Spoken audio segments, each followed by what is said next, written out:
Thank you, Maria. Hi, everybody. Thanks for having me. It's very kind of you to invite me to be with you today. The story I'm going to share with you is very dear to my heart. It's about three amazing South Sea Island women who found the courage and the confidence to devise and implement a community-based program for the Mackay and District Australian South Sea Islander community.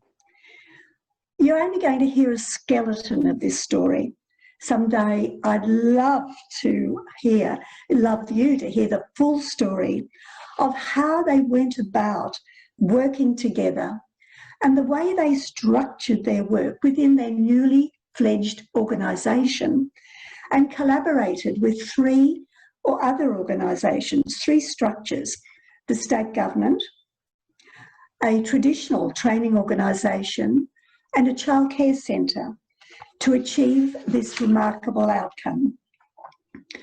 The story begins initially with my hearing the individual concerns from firstly Rowena, and I think we're going to put Rowena's face up on the screen, and then Winnie. The story was about the training of their people. They were sad and deeply worried that many of their people weren't finishing training, even at an entry level. At that time, I was working as a volunteer community development practitioner at a regional social development and community development organisation. We were located in a community house, very much like a neighbourhood centre, but a regional community house. People would drop in or ring us up from across a very large region, and they'd share their concerns with us. Rowena was the president of MADASSI. That stands for the Mackay and District Australian South Sea Island Association. MADASSI had the use of 2 rooms in the regional community house. Initially, I had the story whilst Rowena and I were having a cup of tea. Actually, I drink far too much tea, but it's always a lovely way to meet people. Embedded in both Rowena and Winnie's stories, I heard, this generation has no work ethic. They don't have role models, Carmel, as their parents can't get work.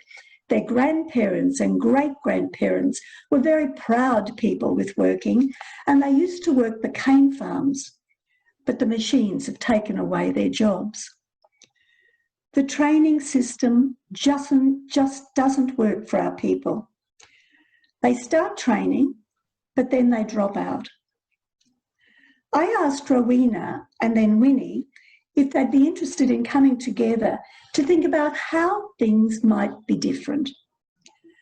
After chatting between themselves, Rowena rang me one day and told me that they'd like to meet with me and that they'd like to do that in MADASSI's office. And they even told me what time would suit them. Rowena told me another person would be there as well as her, and Winnie. The lady's name was Jean. When I met with the 3 women, they said they'd spoken with members of their organisation and that every single person was so keen for them all to proceed, for the 3 women to keep chatting with me.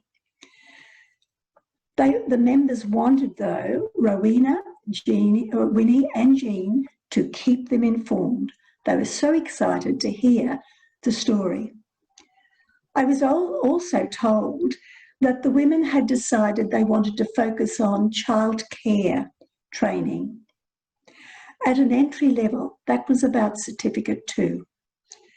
With great certainty and pride, they said things like this: our people are very good with children.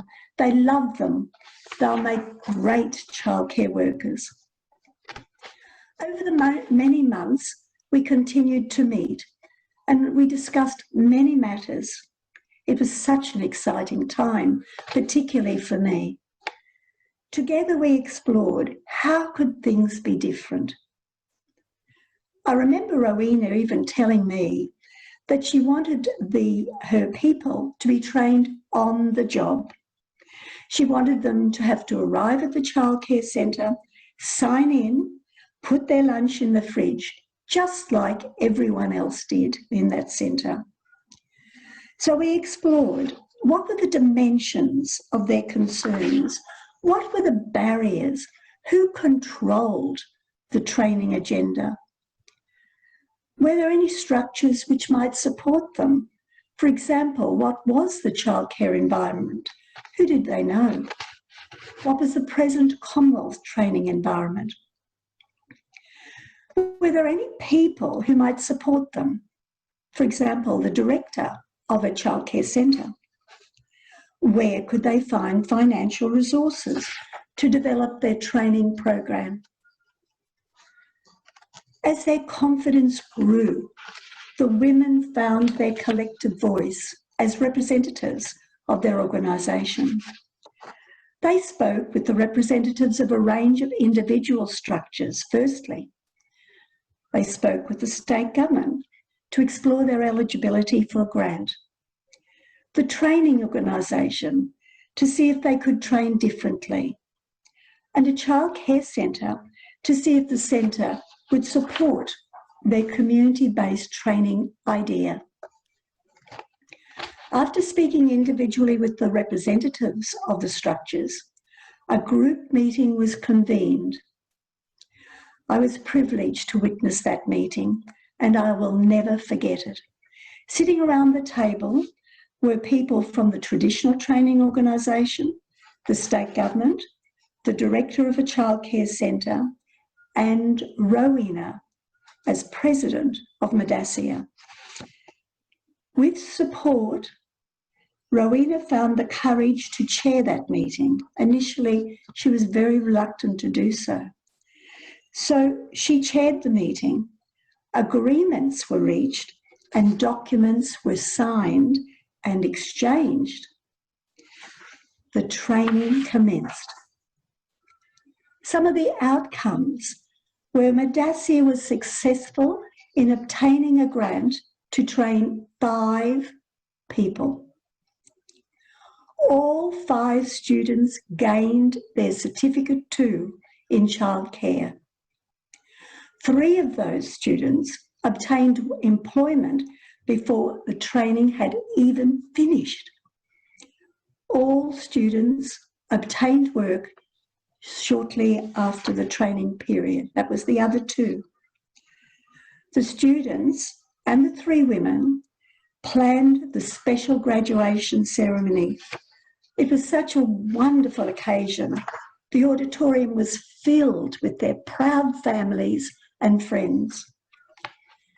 MADASSI went on to replicate this process, and a number of their other communities were trained in aged care and even knife sharpening so that they were advantaged in applying for work at the abattoir. This meant that they had obtained employment and were thus able to provide for their families. These women and I trusted this process. Initially, the process was very slow, and I spent considerable time supporting the women. However, after the success of the initial training, they and their association didn't need me anymore. They had done it themselves. Thanks, Maria.